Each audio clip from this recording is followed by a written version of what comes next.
Welkom by ons video oor Databasis bestuurstelsels of DBMS. Vandag gaan ons die verskillende tipes DBMS ondersoek, elk ontwerp om data op spesifieke maniere te organiseer en te bestuur. Ons gaan kyk na hoe hul strukture die manier bepaal waarop data gestoor, verwant en verkry word, om jou te help verstaan watter stelsel die beste by jou databestuursbehoeftes pas.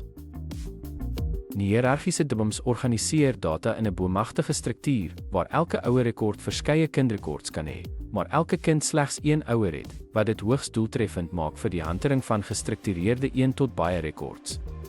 Verhoudings.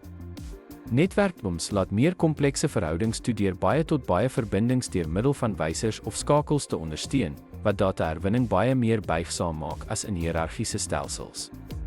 Stelsels.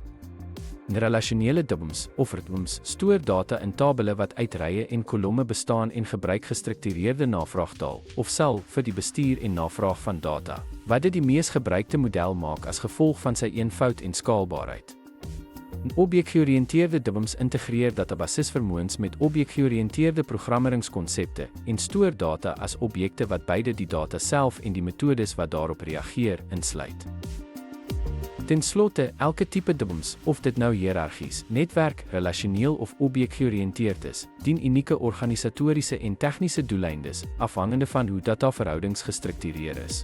Deur hierdie verskillende stelsels te verstaan, kan jy ingeligte besluite neem om jou data doeltreffend en effektief te bestuur.